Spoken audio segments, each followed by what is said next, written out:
तो अब हम लोग स्टार्ट करने जा रहे हैं single phase transformer. Single phase transformer को पढ़ने के लिए दो कॉन्सेप्ट आपको क्लियर होने चाहिए। एक कॉन्सेप्ट है म्यूचुअल इंडक्शन,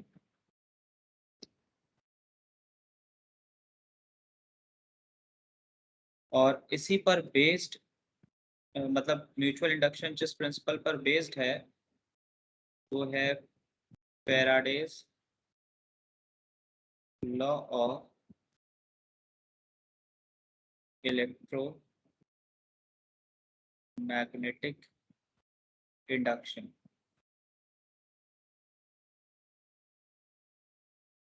ये दो इम्पोर्टेंट प्रिंसिपल है, म्यूचुअल इंडक्शन और Faraday law of electromagnetic induction. Faraday law of electromagnetic induction पर ही बेस्ड है म्यूचुअल इंडक्शन का principle. Faraday law of electromagnetic induction ये कहता है whenever flux, flux means थोड़ा स्पेसिफाई कर दिया जाए यहाँ पर, magnetic flux. Whenever a magnetic flux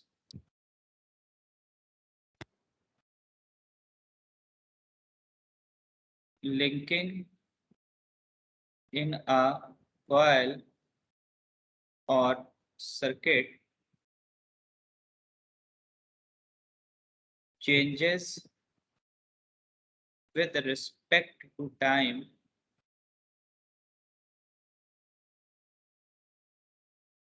then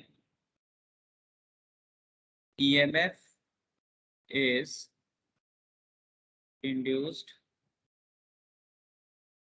across the coil, and magnitude of EMF is given by small e is equal to minus n d phi by dt।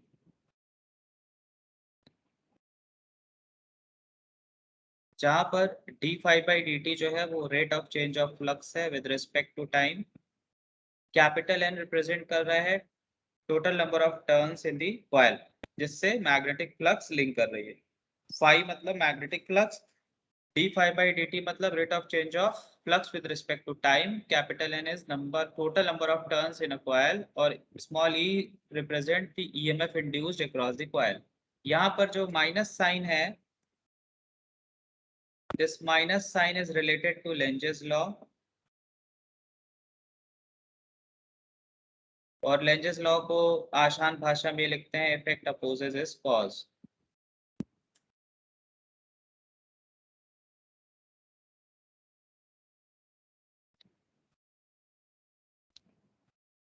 तो यहाँ पर अगर ईएमएफ इंड्यूस्ड का magnitude देखा जाए तो ये दो पैरामीटर्स पे डिपेंड कर रहा है, rate of change of flux पर और number of turns in the coil पर। इसका सीधा सा मतलब यह है कि कॉइल के नंबर ऑफ टर्न्स को अगर इंक्रीज कर देंगे तो उस कॉइल में इंड्यूस होने वाला ईएमएफ बढ़ जाएगा।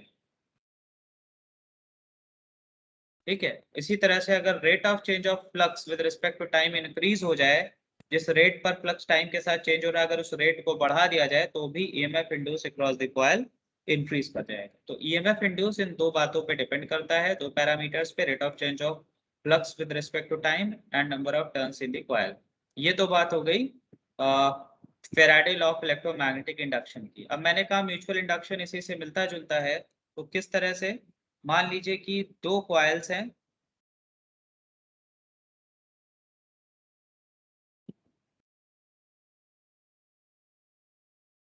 ये कॉइल एक दूसरे से काफी नजदीक रखी हुई है, यानी one coil is placed near by second coil. Suppose ये कॉइल 1 है और this is coil 2, and coil 1 में हमने अप्लाई कर दिया अल्टरनेटिंग वोल्टेज जिसका कि मैग्नीट्यूड सपोज स्मॉल v है और इसकी फ्रीक्वेंसी है ओमेगा। ठीक, ओमेगा मीन्स 2 पाई एफ, एफ इसकी फ्रीक्वेंसी है। वोल्टेज अप्लाई किया, सर्किट कंप्लीट है। ये वाली, यानी कॉइल 1 की सर्किट कंप्लीट हो गई। तो इसका मतलब ये है कि कॉइल 1 में करंट फ्लो होगी।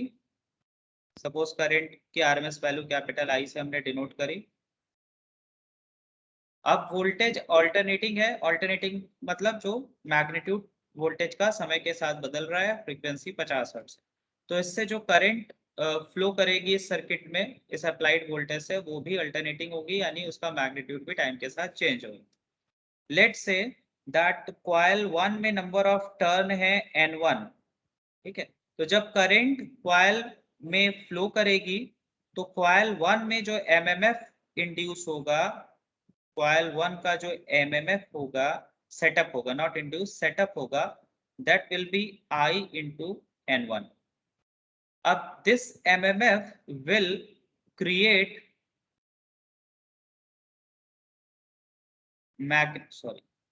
मैग्नेटिक फ्लक्स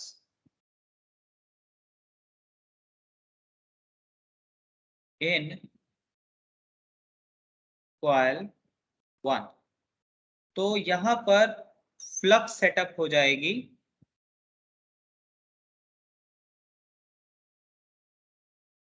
कॉइल 1 में।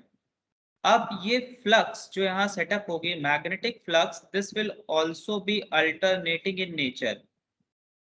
Alternating in nature, alternating in nature का मतलब ये है कि मैग्नेटिक फ्लक्स का जो मैग्नीट्यूड है वो समय के साथ बदलता रहेगा। जो नेचर करंट का है, करंट भी अल्टरनेटिंग है यानी साइनोसॉइडल है, तो फ्लक्स भी जो होगा वो भी अल्टरनेटिंग यानी कि साइनोसॉइडल होगा। यानी जो मैग्नीट्यूड है फ्लक्स का वो समय के साथ चेंज हो रहा है, कभी बढ़ रहा है कभी घट रहा है।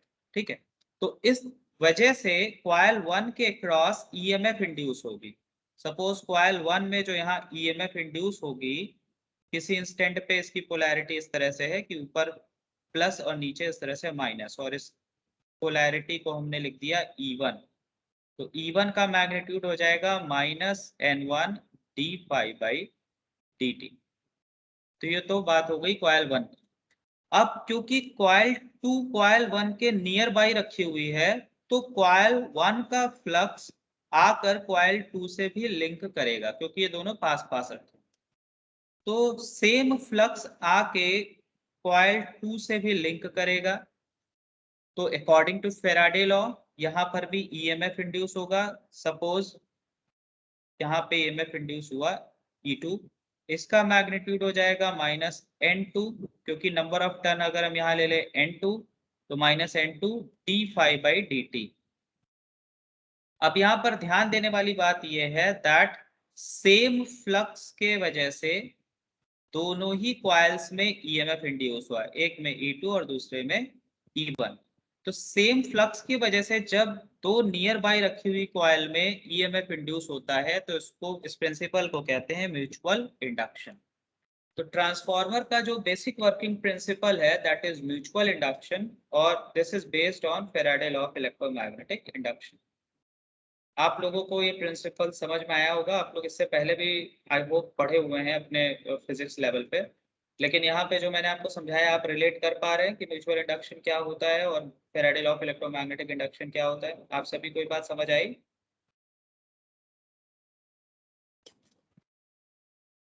Yes sir, yes sir. Okay, तो अगर आपको म्यूचुअल इंडक्शन प्रिंसिपल समझ में आता है तो आप ट्रांसफार्मर के वर्किंग को समझ सकते हैं आसानी से, आपको समझने में आसानी होगी। अब कुछ चीजें थोड़ा सा आपके जानने लायक है, वो इस तरह से आप जान लीजिए कि यहाँ पर जो ईएमएफ इंड्यूस हुआ कॉइल 1 में और कॉइल 2 में, इसको हम सेल्फ इंडक्टेंस के पॉइंट ऑफ व्यू से भी समझ सकते हैं। सपोज कॉइल 1 का सेल्फ इंडक्टेंस है L1 एंड कॉइल 2 का सेल्फ इंडक्टेंस है L2, और दोनों के बीच में जो म्यूचुअल इंडक्शन है सपोज M12 है। ठीक है, और M21। ठीक है, जब आप 1 के रिस्पेक्ट में 2 का म्यूचुअल इंडक्शन देखेंगे तो M12 लिखेंगे, 2 के रिस्पेक्ट में 1 का तो M21। ठीक, तो सेल्फ इंडक्टेंस के वजह से पहले वाले कॉइल में ईएमएफ इंड्यूस होगा, क्योंकि कॉइल की प्रॉपर्टी होती है सेल्फ इंडक्टेंस, जिसके वजह से वो अपने अक्रॉस ईएमएफ इंड्यूस करता है जब कॉइल के क्रॉस अल्टरनेटिंग वोल्टेज अप्लाई होता है तब, डीसी वोल्टेज अप्लाई होगा तब ये नहीं इंड्यूस करेगा ईएमएफ। जब अल्टरनेटिंग वोल्टेज अप्लाई होगा तो इंडक्टर अपने सेल्फ इंडक्टेंस प्रॉपर्टी के वजह से ईएमएफ इंड्यूस करेगा, और उस ईएमएफ की इक्वेशन आप इस तरह से लिखते हैं, माइनस L1 di/dt। ठीक है, तो यहां से भी आप ये चीज ला सकते हैं, यहाँ पर आप पहुंच सकते हैं, पहुंचने में कोई मुश्किल काम नहीं है। मैं आपको दिखाता हूं कि इस दोनों इक्वेशन में कोई अंतर कैसे नहीं है। तो E1 इज इक्वल टू मैंने लिखा था माइनस N1 d/dt। अभी पिछले क्लासेस में हम लोग फ्लक्स एमएमएफ के बारे में पढ़ रहे थे, तो फ्लक्स को आप लिख सकते हैं एमएमएफ अपॉन रिलक्टेंस। ठीक है, और reluctance, there is a relationship between, there is a relation between magnetic reluctance and self inductance।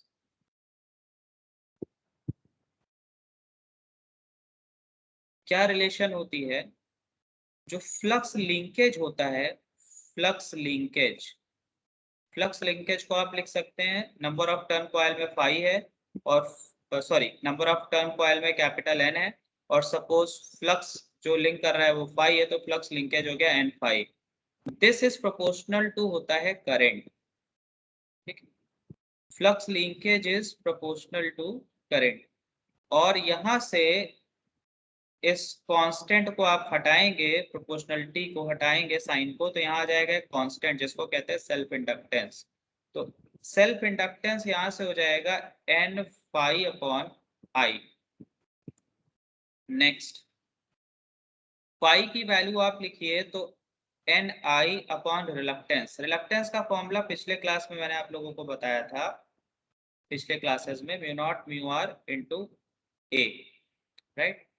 N से एन कैंसिल हो गया, तो L will be is equal to n square mu naught mu r into a upon L।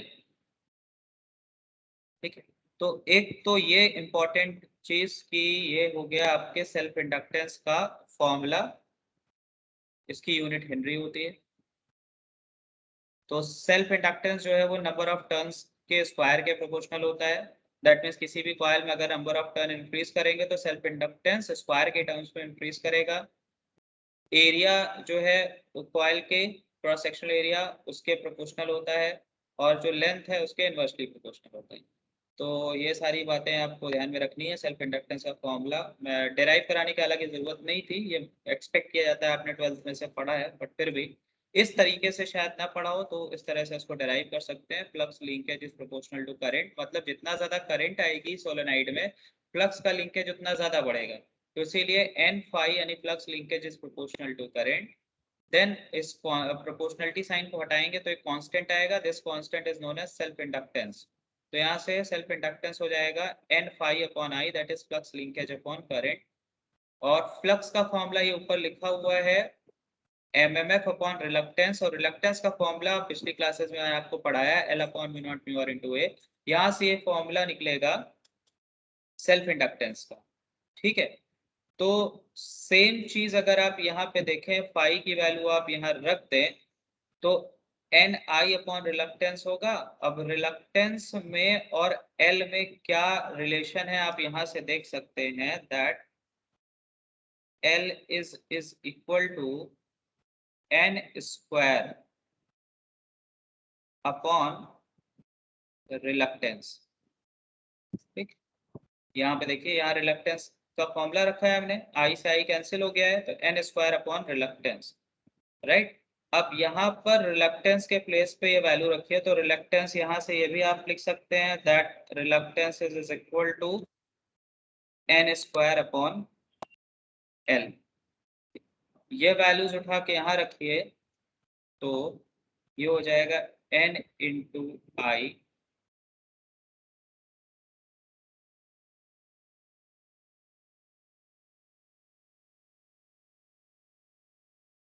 n into I upon reluctance का formula रखेंगे तो L ऊपर चला जाएगा, n स्क्वायर नीचे आ जाएगा।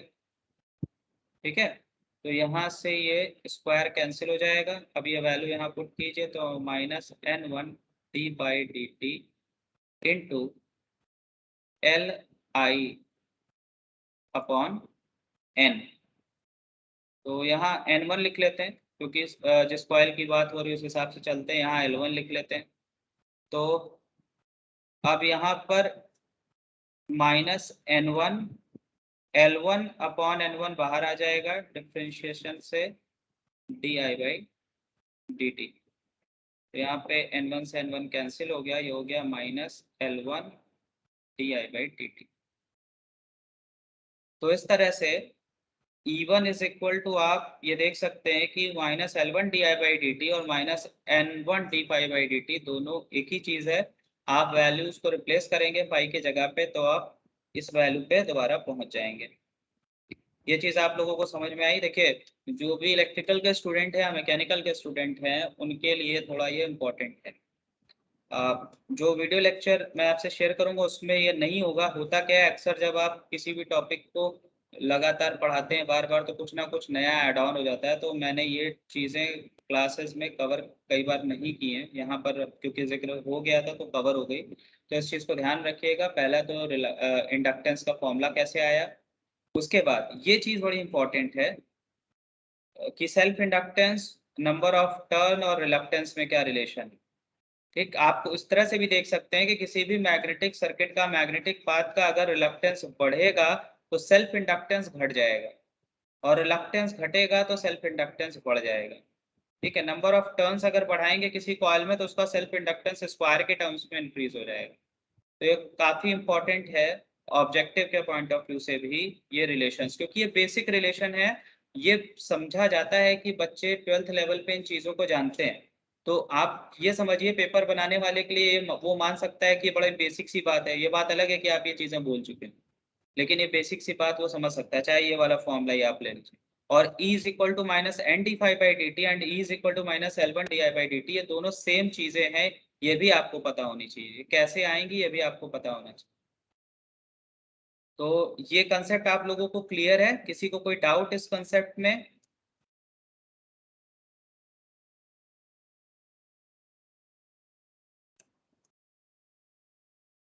अनुराग पाठक, अजय पांडे, रिया सिंह, बेटा आप लोगों को समझ आया ये concept? Farzan Ansari, yes sir. किसी को कहीं कोई सर। डाउट तो नहीं? No sir. चलिए, तो अब इतनी बातें आपको इसको अगर, रिकॉर्ड कर रहा है, हाँ बेटा, रिकॉर्डिंग हो रही है। हाँ रिकॉर्डिंग हो रही है। Okay sir.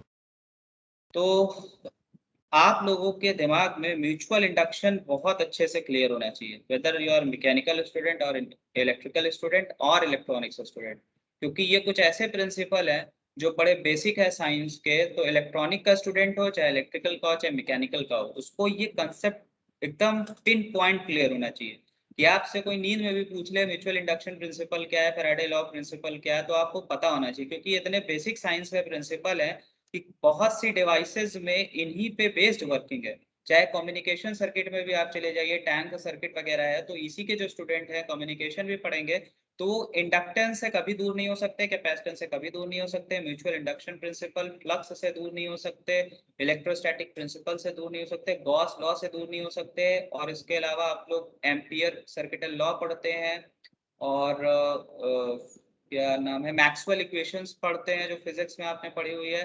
तो आप अगर ईसी के स्टूडेंट हैं, इलेक्ट्रिकल के हैं, तो आप इन चीज़ों से दूर नहीं रह सकते। आपके दिमाग में ये कंसेप्ट क्लियर होने चाहिए। तो इसीलिए मैं जोर देके आपसे कह रहा हूँ कि इन चीज़ों पे आप लोग ध्यान दीजिए। अगर आप भूल चुके हैं तो भी कुछ कुछ दिनों पे इन कंसेप्ट्स को रिवाइज करते रहा कीजिए। अब हम लोग चलते हैं single phase induction single phase transformer को थोड़ा सा समझने की कोशिश करते हैं। हालांकि मैंने वर्किंग आपको बता दी, जब म्यूचुअल इंडक्शन मैंने आपको बताया तो बेसिकली हमने आपको ट्रांसफॉर्मर की वर्किंग ही बताई है, लेकिन फिर से एक बार इसको शुरू करते हैं। पहले इसकी थोड़ी सी थ्योरी लिख लेते हैं। दैट सिंगल फेज ट्रांसफॉर्मर, जिसको अब सिंपली हम लोग ट्रांसफॉर्मर बोलेंगे, बार बार सिंगल फेज नहीं बोलेंगे, क्योंकि ट्रांसफॉर्मर थ्री फेज भी होता है और आप जो अपने आसपास देखते हो ट्रांसफॉर्मर वो बेसिकली थ्री फेज ही होता है। सिंगल फेज ट्रांसफॉर्मर बड़े रेयर होते हैं। किसी मोहल्ले में किसी खंबे पे यानी पोल पे एक छोटा सा बॉक्स टंगा होगा सिंगल फेज ट्रांसफॉर्मर का, अगर वहां जरूरत पड़ती है सिंगल फेज सप्लाई डिस्ट्रीब्यूशन के दौरान स्टेप डाउन की, तो वहां पे यूज होता है। अदरवाइज जो मोहल्ले में आप बड़े बड़े ट्रांसफॉर्मर टैंक वाले देखते हो जिसके ऊपर कंजर्वेटर वगैरह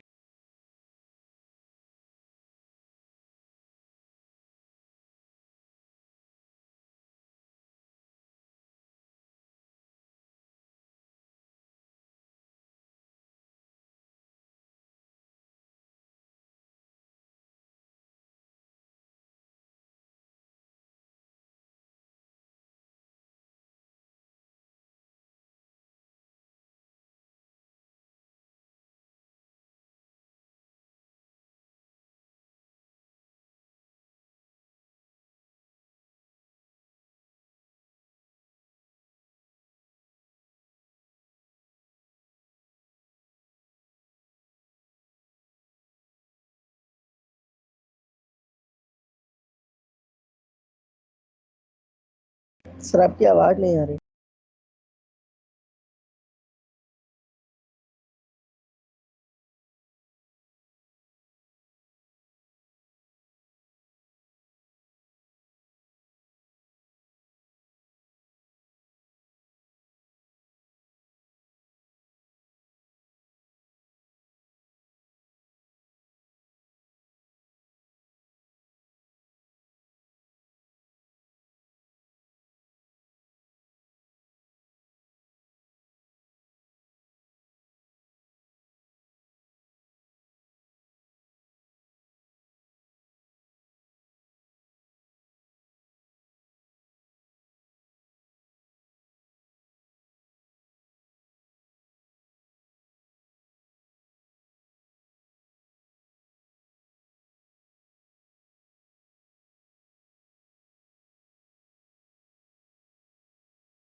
हाँ, आप लोगों को मेरी आवाज आ रही है और स्क्रीन आपको दिख रही है, व्हाइट बोर्ड?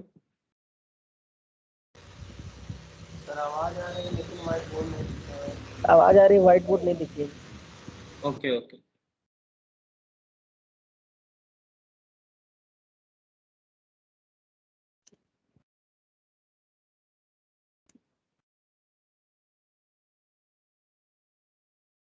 अब आप लोग को व्हाइट बोर्ड विजिबल है?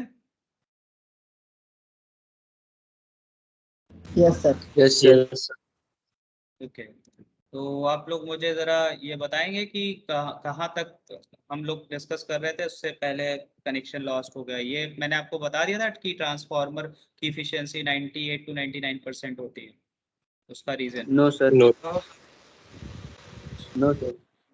चलिए, ये लाइन तो मैंने आपको बता दी थी ना कि सिंगल फेज ट्रांसफार्मर एक स्टैटिक डिवाइस होती है। No sir. ओके चलिए ठीक है, तो just a minute.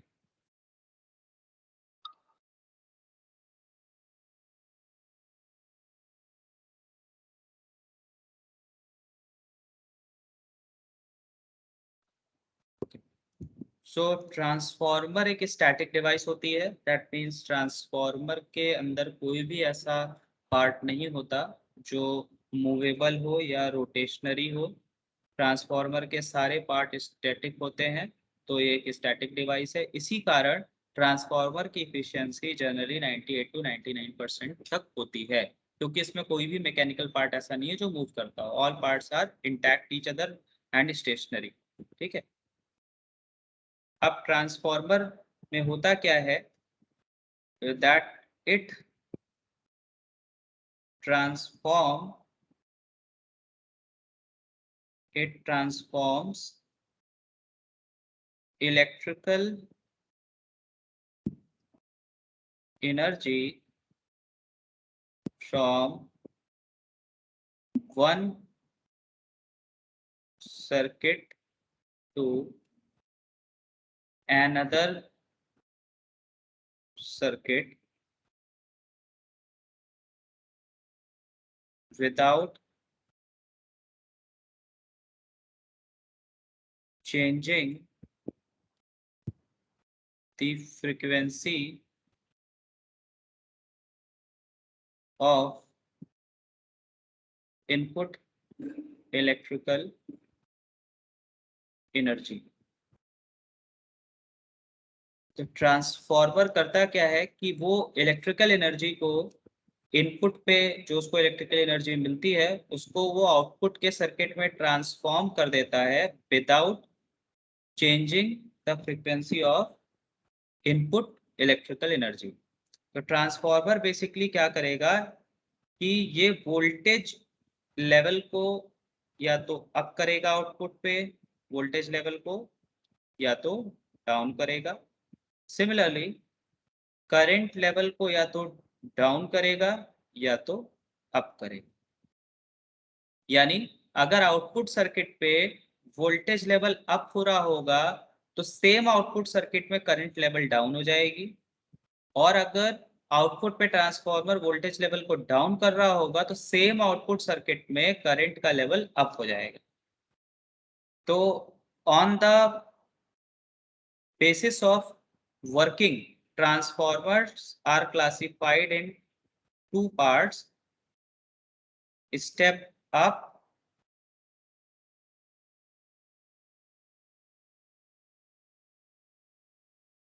and step down। ठीक है, स्टेप अप का मतलब ये है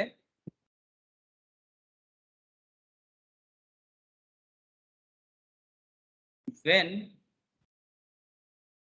output voltage is greater than input voltage,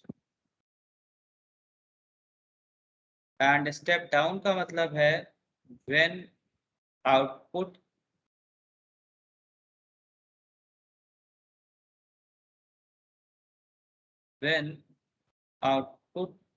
voltage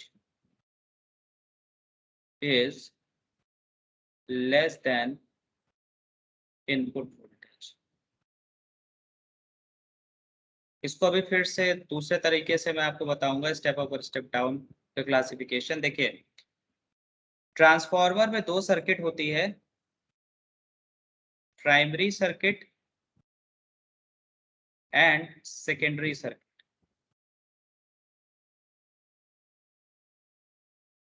और इसी पर बेस्ड प्राइमरी सर्किट की वाइंडिंग को कहते हैं प्राइमरी वाइंडिंग, और सेकेंडरी सर्किट की जो वाइंडिंग होती है उसको कहते हैं secondary winding.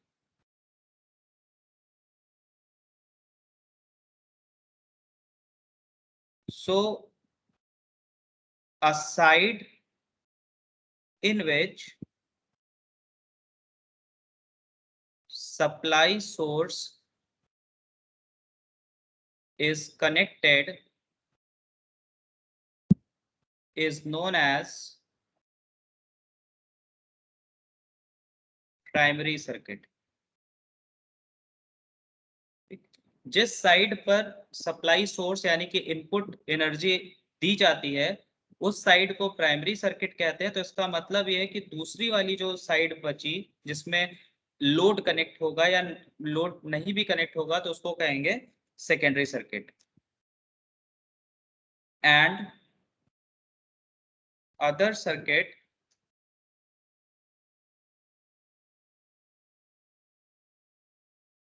where load is connected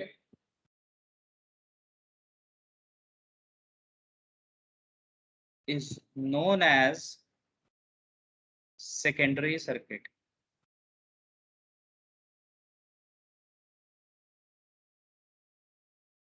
तो दो सर्किट होती है या दो वाइंडिंग होती है, प्राइमरी एंड सेकेंडरी। जिस साइड पर लोड कनेक्ट करते हैं या नहीं भी कनेक्ट करते उसको कहते हैं सेकेंडरी वाइंडिंग, और जिस साइड पर सोर्स कनेक्टेड होता है उस साइड को कहते हैं प्राइमरी सर्किट। सपोज ये एक रेक्टेंगुलर कोर है,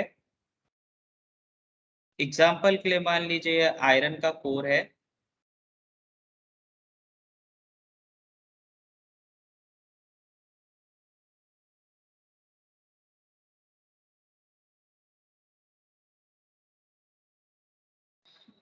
इसके इस साइड पर इसको लिम्स कहते हैं। इस लिम्स पे LIMBS, इस लिम्ब पे हमने इस तरह से एक वाइंडिंग बांध दी,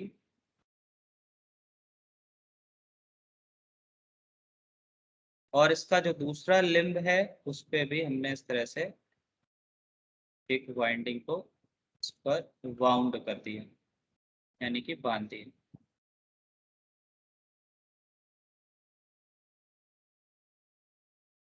so this is iron core, और इस आयरन कोर का एक ये लिम्ब है और एक ये लिम्ब है, LIMB लिम्ब। इन दोनों लिम्स पे हमने दो अलग अलग वाइंडिंग को बांध दिया, वाउंड कर दिया। जब तक हमने सोर्स और लोड को नहीं कनेक्ट किया इस ट्रांसफार्मर में, तब तक ट्रांसफार्मर की वाइंडिंग्स को LV that is low voltage and HV that is high voltage winding कहते हैं। यानी ट्रांसफार्मर की दो वाइंडिंग्स को जनरली लो वोल्टेज और हाई वोल्टेज वाइंडिंग्स कहते हैं। किस तरह से आप लो वोल्टेज और हाई वोल्टेज को डिस्क्रिमिनेट करेंगे कि क्या मतलब होगा लो वोल्टेज और हाई वोल्टेज वाइंडिंग का, तो उसका जवाब है जिस वाइंडिंग में नंबर ऑफ टर्न कम होंगे उसे लो वोल्टेज वाइंडिंग कहते हैं, और जिस वाइंडिंग में नंबर ऑफ टर्न ज्यादा होंगे उसे हाई वोल्टेज वाइंडिंग कहते हैं। फिर से सुन लीजिए, जिस वाइंडिंग में नंबर ऑफ टर्न कम होंगे उसको लो वोल्टेज वाइंडिंग कहते हैं, जिस वाइंडिंग में नंबर ऑफ टर्न्स ज्यादा होंगे उसे हाई वोल्टेज वाइंडिंग कहते हैं। और ये टर्मिनोलॉजी तब तक यूज होती जब तक ट्रांसफार्मर में लोड और सोर्स नहीं कनेक्ट होते। बट जिस साइड में हमने ट्रांसफार्मर के सोर्स को कनेक्ट कर दिया, सप्लाई सोर्स अल्टरनेटिंग वोल्टेज का हमने सोर्स कनेक्ट कर दिया, तो अब इस साइड को प्राइमरी सर्किट बोलेंगे। जिधर सोर्स लग गया वो प्राइमरी सर्किट हो गई, और इस वाइंडिंग को कहेंगे primary winding.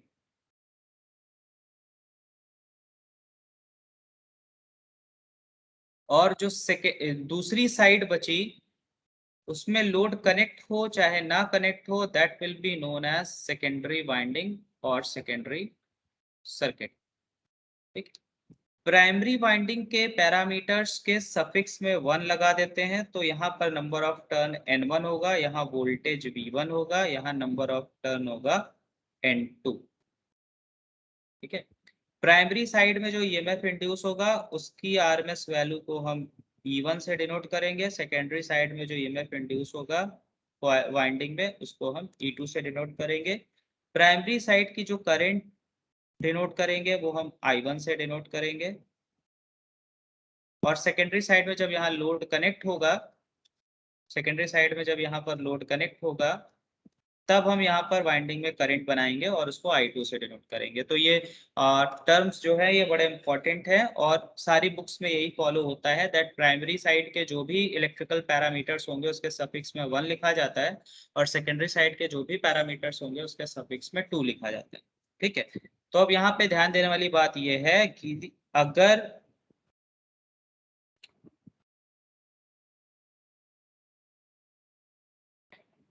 if N2 is greater than N1, then E2 will be greater than E1। तो ऐसे ट्रांसफॉर्मर को कहेंगे स्टेप अप।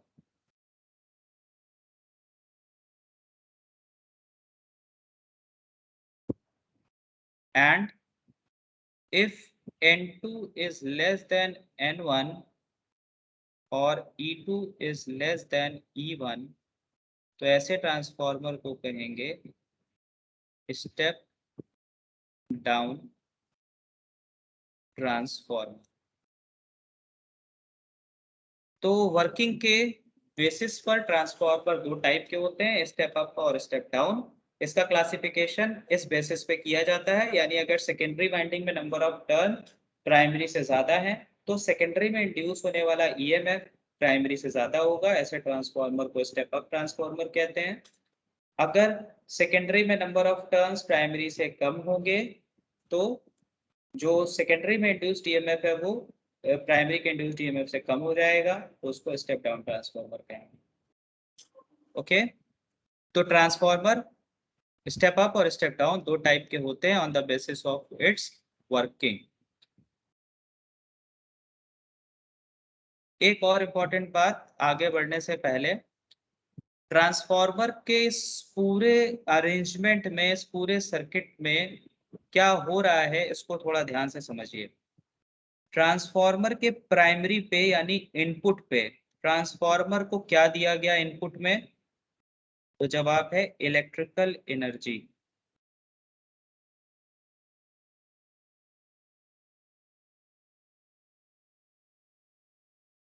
और कोर के अंदर जब ये इलेक्ट्रिकल एनर्जी आई, then this electrical energy is converted into magnetic energy.